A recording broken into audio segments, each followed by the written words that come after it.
باتیں حضرت نے اپنے معمولات یوم میں 4 باتیں لکھی ہیں جو 24 گھنٹے ہم اس سے گزر رہے ہیں، لیکن ہم اس کو کچھ سمجھتے ہی نہیں۔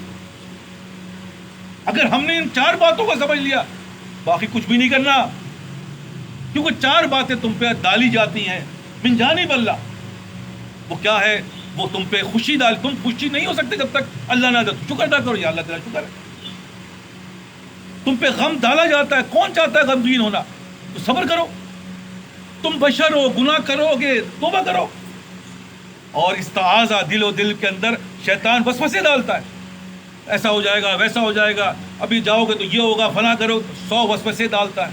وہ فوراً اس کو اللہ سے جوڑ دو، یا اللہ آپ کرنے والے ہیں، یا اللہ شیطان دیکھا مجھے بھیکار ہے، یا اللہ ایسا ہو رہا ہے، یا بھائی کرنا کیا ہے؟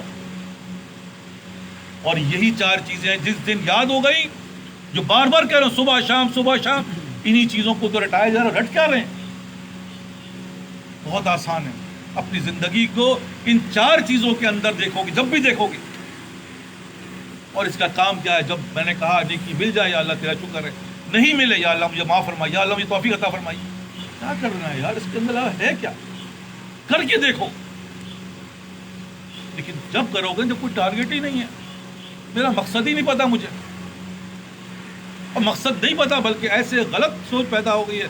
کیا کرنا ہے حضرت؟ انجینئر بننا ہے؟ ارے کیا کرنا ہے حضرت؟ ڈاکٹر بننا ہے؟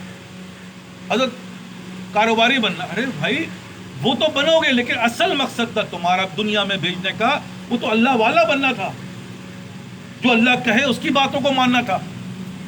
لیکن ہم اور آپ کیا بن گئے؟ کوئی باپ بن رہا ہے، کوئی شوہر بن رہا ہے، کوئی کچھ بن رہا ہے، کوئی کچھ اللہ والا کوئی نہیں بنتا۔ تو کرو جاؤ مقابلہ ہے۔ ای خیال استا محال استا جنو، ہم دنیا ہے تو ہم خدا خواہی، وہ ہم دنیا ہے تو ای خیال استا محال استا جنو، کہ تم دنیا کی لعنت رکھو اور اللہ والے بن جاؤ، ایسا نہیں ہو سکتا۔ اللہ تمہیں لعنت میں لعنت الجھائے جا رہا ہے، اور ہم اپنی زندگیوں میں دیکھ رہے ہیں الجھاؤ بڑھ رہا ہے، پریشانیاں بڑھ رہی ہیں، توفیق نہیں بڑھ رہی، توفیق تو سلب ہو رہی۔ یہ تھا ختم ہو گیا، وہ تھا ختم ہو گیا، تو بس ختم ہو رہا ہے۔ بڑھتا ہوا تو اللہ ماشاء اللہ نظر آتے ہیں لوگ، ختم ہوتے ہوئے نظر آتے ضرور ہیں۔ یار پہلے تو بہت تھا، آج نہیں ہے۔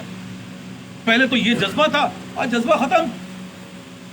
ہماری زندگیوں میں ہم نے ایسے کئی لوگ دیکھے، ایک جذبہ تھا، آج جذبہ ہی نہیں۔ حالانکہ جیسے جیسے بڑھاپا بڑھے گا جذبہ بڑھتا ہے، اور ایسا بڑھتا ہے کہ علامہ لفظ جس کو میں آپ کو بیان نہیں کر سکتا۔ لیکن بڑھنے کا کوئی طریقہ ہو نا۔ ہم تو ایسے ماحول میں ہیں جہاں ہمارے پر کاٹے جاتے ہیں، جہاں ہمارے ناخن اڑا دیے جاتے ہیں۔ ایک بڑھیا کے پاس ایک بادشاہ کا باز آ گیا، مولانا روم نے اپنی مثنوی میں لکھا ہوا، ایک باز اڑتا ہوا جو ہے بڑھیا کے گھر پہ آ گیا۔ بڑھیا نے باز پکڑ لیا، نے کہا یار باز یار تمہارے کہاں تھے تم؟ دیکھو تمہارے ناخن بڑے، کسی تمہارے ناخن جو ہے وہ نہیں کاٹے، اس نے ناخن کاٹ دیا اس باز کے۔ ارے تمہارے پر بڑے ہوئے ہیں، کوئی تمہارا خیال رکھنے والا نہیں، اس نے پر کاٹ دیا اس کے۔ اسی طرح اس کا کیا بنا دیا اس باز کو۔ تو بہرحال ایک وقت آیا کہ بادشاہ ڈھونڈتا ڈھونڈتا اس نے وہاں پہنچا تو پتہ چلا باز تو اس بڑھیا کے پاس۔ تو بڑھیا کے پاس گیا تو اس نے کہا یہ ارے بھائی اس کے ناخن پر، ارے اتنے بڑے ہوئے تم خیال رکھتے نہیں تھے؟ او بھائی یہ ناخن پر ہی تو اس کی اڑان اور اس کی کامیابی کا ذریعہ تھی۔ اسی طرح ہم آپ کی زندگیوں میں ایسے صبح سے لے کر رات تک ایسی لعنتیں آ رہی ہیں، ایسی ایسی باتیں سننے کو مل رہی ہیں۔ ارے کہاں اب یقین کریں، میری اپنی متعلقین میں بیٹا ذرا سا آگے بڑھا، باپ نے کھینچا، یار کس چکر میں پڑ گیا؟ بڑی مشکل سے ایک راستے پہ چلا، نمازی بن گیا، اول سب کا نمازی آ گیا۔ باپ نے کہا کن چکر میں پڑ گیا بیٹا؟ کن کے پاس جا رہا تھا؟ ارے کیا ہوتے جانے جا بیٹا، خدا کی قسم وہ آج ہماری اس میں نہیں ہے۔ تو کیوں نہیں ہے؟ کیونکہ بھائی لعنت قضا ہے۔ اللہ معاف کرے، اللہ معاف کرے، ایسی خرابی ہے کہ بیان سے باہر ہے۔ اس لیے آپ سب سے کہہ رہا ہوں بھائی کیا کرا جائے سمجھ میں نہیں آتا۔